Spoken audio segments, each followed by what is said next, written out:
Hi, my name is Reva Siebold, and I'd like to talk today again about my favorite word, coherence. I discovered it in math a long time ago in school and then began to see how it could apply to lots of things. I'd like to talk today about coherence and coherence in your life.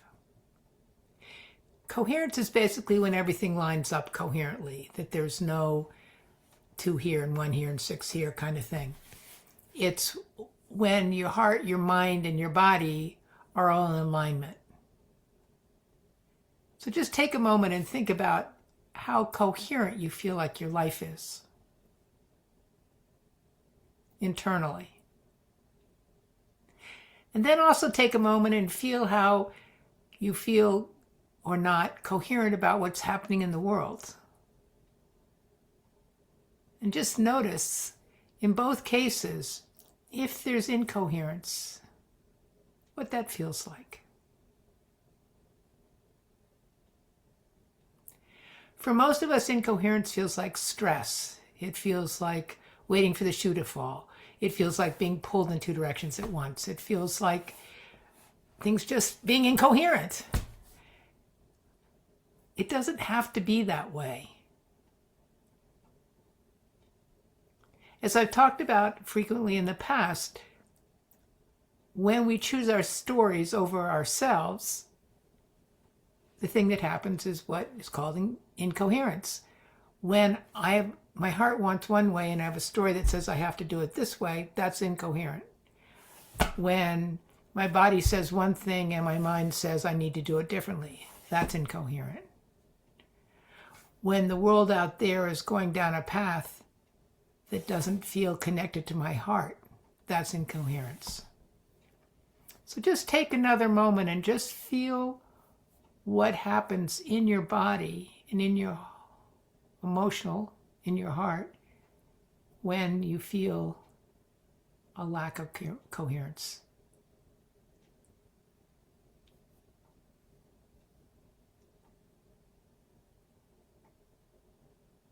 Fear, anger, rage, terror, confusion, inability to make decisions, exhausted,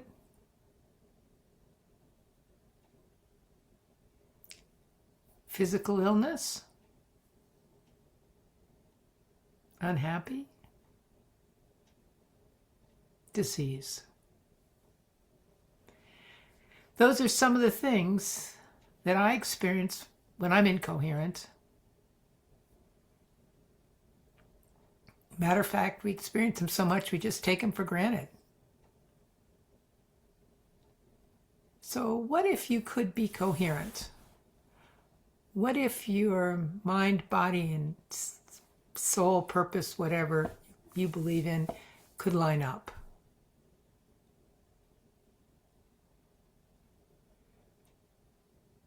Coherence isn't something you do, it's something you allow.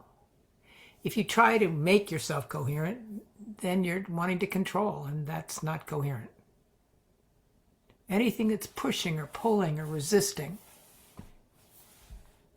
is often a sign of incoherence. So how do we allow coherence?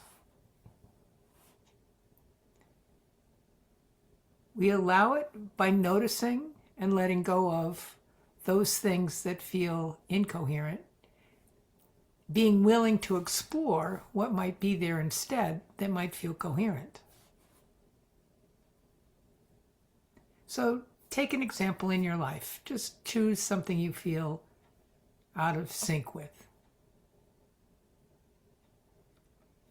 And notice the sensations in your body.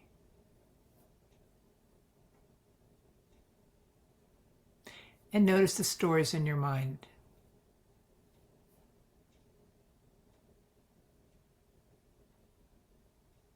And notice any wanting control, approval, security, separation, or oneness. Just explore what's here. And what if you could let go of your attachment to whatever's in your face, so to speak?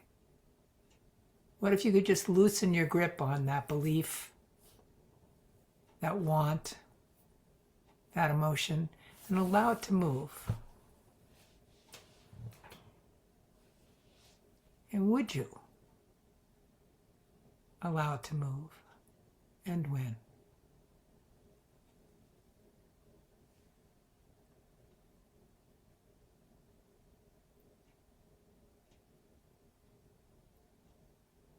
And what's here now?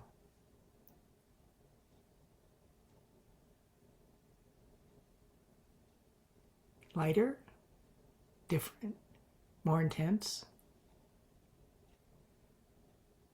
I invite you to take this issue that you chose and go through these questions until which time that, as Lester would say, you were hootless. It just doesn't matter anymore. Not with the goal to be coherent, but with the honoring of what's there, what's in you, and exploring it and seeing if it serves you. If it doesn't serve you, it will go by itself. So you don't have to do anything. It's just the willingness to explore, to take the time to be in present time and explore. In your heart, out of your mind, in the future or past. When Lester invented, so to speak, the Sedona method, he was just noticing that if you allow yourself to be with what's here, the issues, the stress, the struggling falls away. And you can be that which you really are. What questions aren't magic, they're just a way to remind you to get into what's here now. The magic is that when we're coherent with that which we are and that which is around us, we can be creative and be truly bring that which is coming through us to the world.